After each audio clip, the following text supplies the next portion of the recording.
Assalamualaikum warahmatullahi wabarakatuh. Perkenalkan, nama saya Alfa Rizky Putra Masud, kelas 11 MIPA B.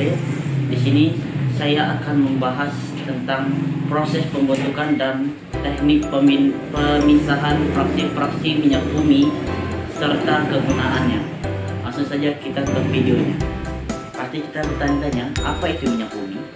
Minyak bumi yang biasanya kita sebut dengan emas hitam itu berasal dari kata bahasa Inggris yaitu petroleum, yang dimana petro adalah artinya batu, sedangkan leum adalah minyak.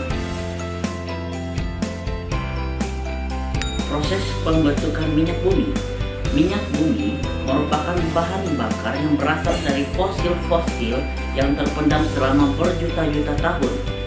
Fosil memiliki pengertian yaitu tulang belulang dan sisa tumbuhan yang telah membatu dan tertanam di lapisan tanah di zaman purba, yang dimana prosesnya yaitu terjadinya penguburan tanaman dan hewan yang telah mati selama berjuta tahun yang lalu. Yang kedua yaitu tumbuhan dan hewan yang telah mati tadi dan terkubur tadi akan terbawa ke lapisan kerak bumi melalui pergerakan lempeng bumi. Yang ketiga, tumbuhan dan hewan tadi akan berubah menjadi fosil yang kemudian akan bereaksi dengan panas bumi dan gas alam yang terjadi secara alami. Hal ini mengubah fosil menjadi minyak bumi. Itu tadi merupakan proses pembentukan minyak bumi oleh fosil. Sekarang kita akan lanjut ke komposisi minyak bumi. Komposisi minyak bumi terdiri dari 57% hidrokarbon alifatik, 29% hidrokarbon aromatik, 14% resin, dan 2% hidrokarbon diogenik yang terikat dalam hidrokarbon aromatik. Sekarang kita akan ke materi pengolahan minyak bumi. Bagaimana cara mengolah minyak bumi? Minyak bumi biasanya berada 3-4 km di bawah permukaan bumi. Perlu dibuat sumur bor untuk memperoleh minyak tersebut. Minyak bumi ini yang telah diperoleh tadi akan ditampung di kapal tanker atau dialihkan ke kilang melalui pipa. Agar dapat digunakan minyak bumi ini atau minyak mentah seperti bensin, solar, pelumas dan sebagainya, perlu diolah terlebih dahulu. Karena di sini saya akan menjelaskan pengolahannya. Ada dua langkah, yaitu destilasi dan desalting. Yang pertama yaitu desalting. Desalting adalah proses penghilangan garam dengan mencampurkan minyak dengan air, dengan tujuan menghilangkan zat-zat mineral dalam air. Dalam proses ini ditambahkan asam dan basa dengan tujuan menghilangkan senyawa-senyawa selain hidrokarbon. Yang kedua yaitu destilasi. Dalam proses minyak bumi terjadi proses destilasi bersingkat. Minyak mentah ini tidak dipisahkan melalui komponen-komponen murni, melainkan ke dalam fraksi-fraksi, yakni kelompok-kelompok yang memiliki kisaran didih tertentu. Baiklah, sampailah kita di pembahasan pemisahan fraksi-fraksi minyak bumi.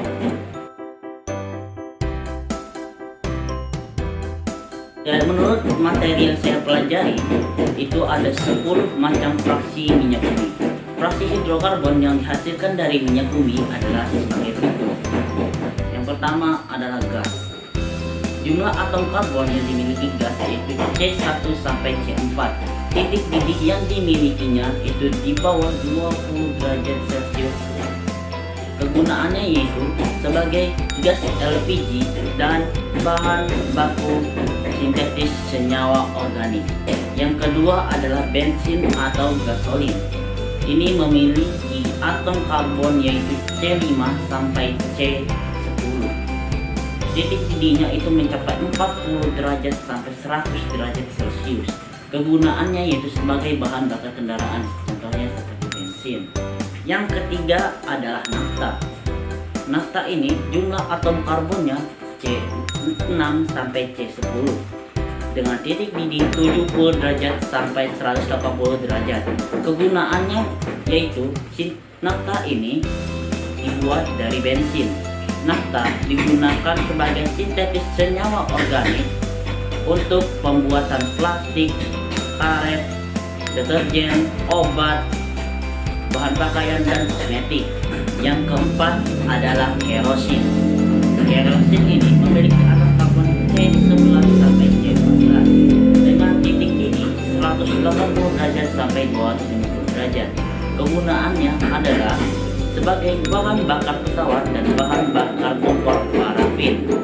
Yang kelima adalah minyak solar dan diesel dengan jumlah atom karbon C15 sampai C17 dengan titik didih 250 derajat sampai 300 derajat. Kegunaannya yaitu sebagai bahan bakar mesin diesel. Untuk minyak diesel rotasi tinggi digunakan sebagai bahan bakar diesel, dan untuk yang berotasi sedang dan rendah digunakan sebagai bahan bakar tubuh dan industri. Yang keenam ada minyak pelumas dengan jumlah atom karbon C18 sampai C20. Titik didihnya mencapai 300 derajat sampai 350 derajat. Kegunaannya yaitu sebagai minyak pelumas karena kekentalannya cukup besar. Yang ketujuh ada lilin dengan jumlah atom karbon di atas C20. Titik didihnya mencapai 350 derajat ke atas. Kegunaannya yaitu sebagai lilin parafin untuk membuat lilin, kertas berlapis lilin, lilin batik, korek api, dan pengkilap semir sepatu. Yang kedelapan ada minyak bakar dengan atom karbon C20 ke atas dengan titik didih 350 derajat ke atas. Kegunaannya itu sebagai bahan bakar industri pemanas dan pembangkit listrik. Yang terakhir yaitu residu atau aspal atau bitumen dengan jumlah atom karbon di atas C40. Titik didihnya mencapai 350 derajat ke atas. Kegunaannya itu sebagai aspal jalan dan lapisan atap bangunan. Kegunaannya juga sebagai lapisan anti kerosi dan pengendap suara pada lantai. Itu tadi merupakan destilasi bertingkat.